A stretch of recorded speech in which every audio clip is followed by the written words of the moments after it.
आप देख रहे हैं अभिनव संवाद और मैं हूं आपका दोस्त और आपका होस्ट कमलेश कुमार प्रजापति। और मेरे साथ आज है एमएलयू कॉलेज के पूर्व छात्र संघ अध्यक्ष और युवाओं में भीलवाड़ा के सबसे ज़्यादा लोकप्रिय छात्र नेता गजेंद्र सिंह राठौड़। बहुत बहुत धन्यवाद सर, आपने आपका कीमती समय हमें दिया है, हम आभारी हैं सर इसके लिए। बहुत बहुत आभार आपका।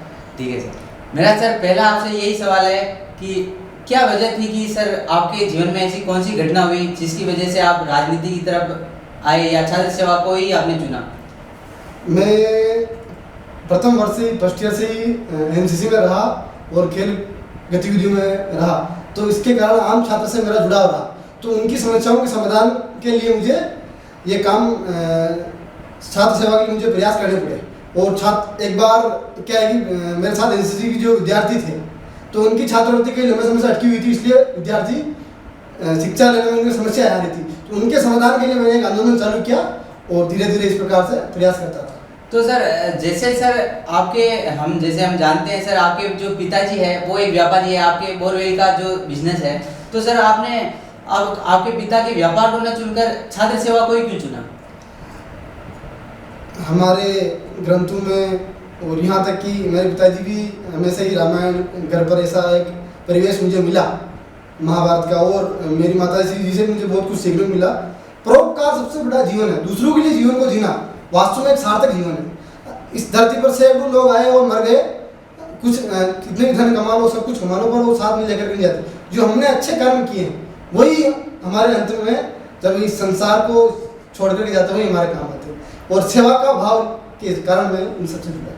तो सर जैसे कि सर आप बोल रहे हो सेवा का भाव है, तो जो सर आपने 2016 के अंदर छात्र संघ अध्यक्ष का चुनाव लड़ा, तो सर उस चुनाव के अंदर चुनाव लड़ने से लेकर चुनाव के अंदर जो संघर्ष किया और उसके बाद जो आपको विजय श्री प्राप्त हुई, तो सर इसके बीच में आपका एक्सपीरियंस कैसा रहा?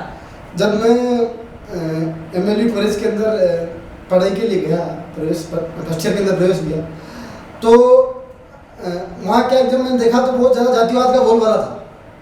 मेरा नंबर तो कहीं था ही नहीं। जब मैं तैयारी कर रहा था बहुत सारे लोग मुझे ये भी कहते तू कहाँ आ गया यार यहाँ तेरा नंबर नहीं है, तुम क्योंकि तुम्हारी जाति के यहाँ बाहुल्य नहीं। पर मैंने कहा कि नहीं, ऐसा युवाओं में कोई जातिवाद कोई क्षेत्रवाद नहीं है। युवा अपने काम की बदौलत और अपने आप में अगर आप में हौसला है तो निश्चित रूप से आप विजय को प्राप्त कर सकते हो। और देखते ही देखते मैं नियमित रूप से कॉलेज जाता था, और कोई भी स्टूडेंट आ जाए, चाहे सुबह फोन करे या शाम को फोन करे, उसके कोई भी समस्या हो उसके समाधान के लिए मैं काम करने लगा। देखते ही देखते कारोबार बढ़ता गया।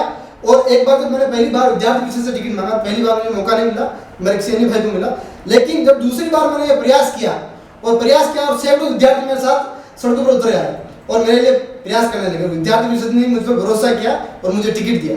और जब मैं गाँव में संपर्क करने के लिए जाने लगा तो हर गाँव में ऐसा कोई ना कोई विद्यार्थी मिल जाता मुझे, जिसकी मैंने मदद कॉलेज कैंपस के अंदर की। इसके मदद भगवा परिचय वहाँ पर ले रहा है, विद्यार्थी परिषद का मुझे समर्थन मिला, टिकट मिला, उसके कारण मैं जीत गया। तो सर जैसे अभी आप देखते हैं कि भीलवाड़ा में भी मुख्य रूप से दो छात्र दल है, जैसे एबीवीपी अखिल भारतीय विद्यार्थी परिषद और एनएसयूआई, ठीक है, तो सर आपने एनएसयूआई को न चुनकर एबीवीपी को ही क्यों चुना? जब पहली बार कॉलेज कैंपस के अंदर देख रहा था कि दो संगठन किसी विषय के लिए आंदोलन कर रहे थे, ज्ञापन दे रहे थे, तो एक तरफ से तो एनएसयूआई आ रही थी कि राहुल गांधी जिंदाबाद, सोनिया गांधी जिंदाबाद के नारे लग रहे थे, और एक विद्यार्थी परिषद की टीम आ रही थी तो भारत माता की जयकार लगा रही थी, वंदे मातरम के नारे लगा रही थी। उसी वक्त मैंने निर्णय किया कि भारत माता की जयकार करने वाले लोगों से जुड़ूंगा, विद्यार्थी परिषद से। तो सर 2016 में जब आपने चुनाव जीता, सर चुनाव में जीत तो आपको मिल गई, लेकिन जीतने के बाद आपने ऐसे कौन से कार्य किए जिससे कि छात्रों की मदद हुई और छात्रों को शिक्षा प्राप्त करने में भी काफ़ी मदद मिली? सबसे पहला मेरा ये उद्देश्य था कि जब फर्स्ट ईयर के अंदर गया मैं, तो क्या है कि विद्यार्थी फर्स्ट ईयर के अंदर आता है, कॉलेज कैंपस के चक्कर काट कर चले जाता है, क्लास नहीं लग पाती है, कुछ भी समस्या हो क्लास ले नहीं पाते विद्यार्थी ध्यान में नहीं होता कि क्लास क्या लग रही। तो सबसे पहले नियमित रूप से क्लास लगे, इसके लिए मैंने मुद्दा उठाया और हर प्रोफेसर क्लास ले, इसके लिए प्रिंसिपल को बाध्य किया और इसके लिए ज्ञापन और प्रदर्शन किए, और उसके बाद भूगोल और ज्योग्राफी की सबकी क्लासें नियमित रूप से लगी। और दूसरा मेरा मुद्दा था कि जो छात्रवृत्ति की समस्या है उसके लिए मैंने जिले भर में प्रदर्शन किए, कलेक्टर भी प्रदर्शन किए, और लगातार पिछले 2 सालों की जो छात्रवृत्ति अटकी हुई थी वो उनको मिली। और एक विषय मैंने उठाया, कॉलेज कैंपस के अंदर आरओ पानी जो था, जब से मैं कैंपस के अंदर तैयारी कर रहा था, मैं खुद पानी पीने की समस्या से जूझता था, मैं खुद भी स्वच्छ पानी पी पाता था। तो वहाँ पर आरओ प्लांट की मांग मैंने की और वहाँ पर लगवाया।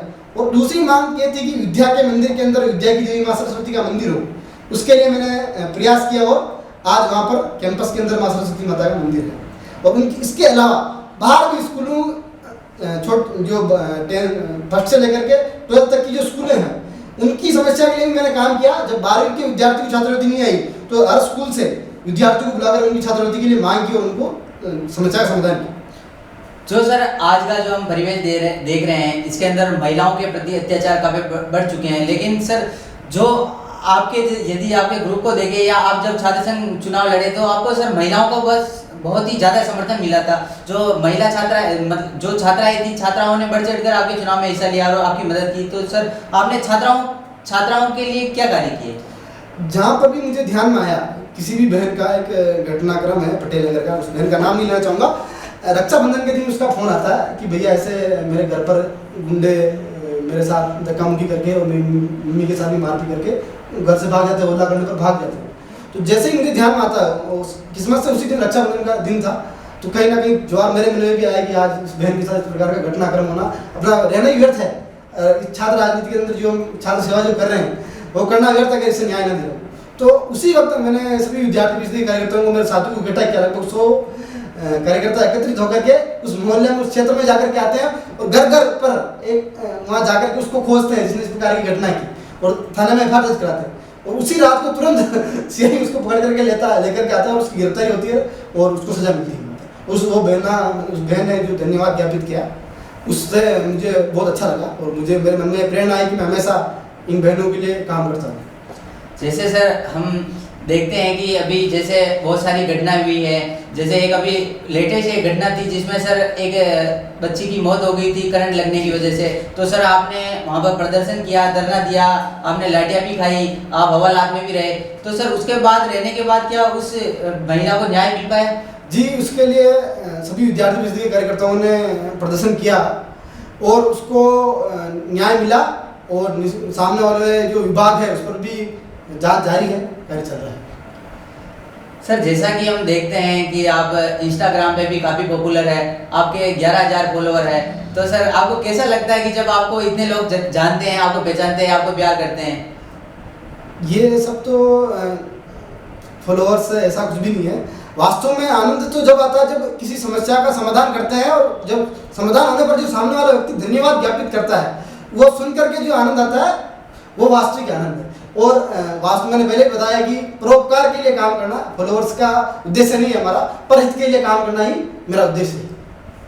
सर आप भिलवाड़ा में इतने पॉपुलर है, आपको हर कोई जानता है, लेकिन सर जब जैसे आप देखते हैं कि हर जगह पे कोई भी अपराध होता है तो आप वहाँ पहुँच जाते हैं, आप वहाँ पर धरना देते हैं, आप वहाँ पे प्रदर्शन करते हैं। तो सर आपको नहीं लगता कि सर आप ही क्यों करें? आप भी तो एक सामान्य आदमी की तरह बैठ सकते हैं, आप भी सिस्टम को अपने हिसाब से काम करने दे सकते हैं। आज सुबह ही मैं बात कर रहा था किसी से और भगवान श्री ठाकुर जी से प्रार्थना कर रहा था कि मन में ज्वाला अत्याचार अन्याय के खिलाफ हमेशा धधकती रहे और जहाँ कहीं पर भी अत्याचार हो, अन्याय हो, वहाँ पर मैं जाग सकूं और हे माँ शक्ति इतनी मुझे शक्ति प्रदान करना कि उस समस्या के समाधान के लिए मैं हमेशा प्रयास करता रहूं और उसको उस समस्या को समाधान तक ले जाकर ही रहूं। और साथ ही ऐसी समस्याएं जब मेरे ध्यान में आता है शुरू से, आज से नहीं, जब कुछ समझने लगा 7वीं 8वीं से ही, चाहे क्लास का मुद्दा हो, चाहे स्कूल के अंदर 11वीं के अंदर एक विद्यार्थी से जब मारपीट होती है तो उस समय से ही उसकी समस्या के समाधान के लिए मैंने प्रयास किया। उस दिन भी पहली बार मुझे थाने लेकर गए थे 11वीं क्लास के अंदर,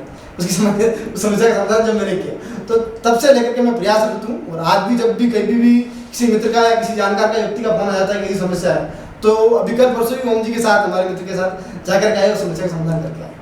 सर जैसे कि आपकी जो शरीर की कद काठी है, आपने अपने शरीर पर काफ़ी ध्यान दिया है, आपका शरीर भी काफ़ी हष्ट पुष्ट है। तो सर जब आप चुनाव लड़ते थे या अभी भी आपके विरोधी आपको मतलब आपके शरीर को पॉइंट आउट करके गुंडा बोलते हैं, तो सर आप उनको क्या जवाब देना चाहेंगे? स्वामी विवेकानंद ने कहा था कि उठो जागो और लक्ष्य प्राप्ति तक मत रुको और शक्तिशाली बनो। जब हमारा शरीर स्वस्थ नहीं होगा, जब शरीर मजबूत नहीं होगा तो मैं औरों के लिए किस प्रकार से समस्याओं के समाधान के लिए काम करूंगा।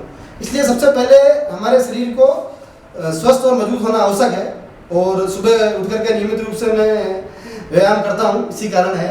और विरोधी को क्या जवाब दूंगा, तो जनता जवाब दे रही है और कई छात्र संघ चुनावों में उनको जवाब दिया।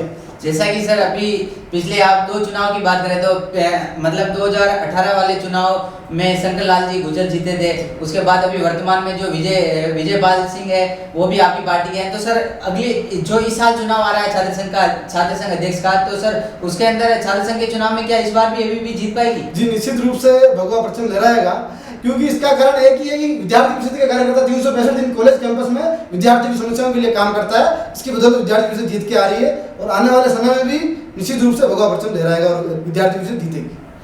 तो सर इसके अलावा भी जैसे हम देखते हैं कि विद्यार्थी परिषद जीती है, लेकिन विद्यार्थी परिषद पर काफी बार ये आरोप लगाया जाता है कि विद्यार्थी परिषद जो टिकट देती है, टिकट हमेशा सवर्णों को देती है, ना कि SC ST को। ये आरोप आपके विरोधी लगाते हैं, तो इसमें कितने सच्चाई है और कितना झूठ है? ऐसा कुछ भी नहीं है। वास्तव में विद्यार्थी परिषद ही एक ऐसा संगठन है जो हर जाति वर्ग हर समुदाय के व्यक्ति को मौका देती है। 2013 में दया शंकर जी खट्टी को चुनाव लड़ा करके विद्यार्थी परिषद ने यह तय किया कि किसी जाति का नहीं है कि किसी जाति के आधार पर हम टिकट तय नहीं करते। ऐसा कोई भी कार्यकर्ता जो कॉलेज कैंपस में काम कर रहा है, चाहे किसी भी जाति का हो, चाहे गरीब हो, और विद्यार्थी के हितों के लिए काम कर रहा है, विद्यार्थी परिषद उसको टिकट देती है। सर तो जैसे कि हम देखते हैं सर कि आजकल का जो समय चल रहा है, इस समय के अंदर सेवा ना होकर सेवा के रूप में जो राजनीति करते हैं, राजनीति में जैसे भी किसी भी व्यक्ति को चुनाव लड़ना है तो वो व्यक्ति केवल चुनाव लड़ने तक ही जनता के काम करेगा, उसके बाद अपने नंबर भी बदल देता है। लेकिन जैसे आप 2016 से लगाकर 2021 तक अब छात्रों की मदद कर रहे हैं, तो क्या सर आप आगे जाएंगे, जयपुर तक जाएंगे या दिल्ली तक जाएंगे? इसका तो मुझे भरोसा नहीं है, लेकिन मेरे मन में ये विश्वास है कि निश्चित रूप से मैं हमेशा इस जीवन को सेवा कार्य में पूरा व्यतीत करूं। जयपुर जाना हो ना हो, लेकिन सेवा के लिए हमेशा निरंतर प्रयासरत रहूंगा और भगवान से ही प्रार्थना करता हूँ कि इतनी ज्वाला हमेशा मन में जलाए रखना, इस सेवा के लिए हमेशा काम करता रहूं और लोगों के हितों के लिए काम करता रहूं। जो सर आज अब आपसे आखिरी सवाल पूछूंगा मैं सर कि जैसे सर भारत बहुत ही युवा देश है, भारत में सबसे ज़्यादा जनसंख्या यदि देखें तो वर्तमान में सबसे ज़्यादा जनसंख्या में युवा ही है, तो आप सर युवाओं को क्या मैसेज देना चाहेंगे कि वो जीवन में सफलता प्राप्त कर सकें? युवाओं को मैं एक संदेश देना चाहूँगा कि स्वामी विवेकानंद के आदर्शों पर हम उनके आदर्शों पर चलें और उनके आदर्शों की पालना करें और सफलता प्राप्त करने के लिए लगातार मेहनत की आवश्यकता है। निश्चित रूप से एक बार हम फेल हो सकते हैं, लेकिन अगर लगातार परिश्रम करते रहेंगे तो सफलता आपके कदमों में होगी निश्चित रूप से। ठीक है सर, मतलब आपका कहने का मतलब ये है कि जिनमें अकेले चलने का हौसला होता है उनके पीछे एक दिन बहुत बड़ा काफिला होता है। ठीक है सर, बहुत बहुत आभार सर, आपने हमारे को आपका कीमती समय निकाल कर इंटरव्यू के लिए जो टाइम दिया, मैं सर आपका बहुत बहुत आभारी हूँ।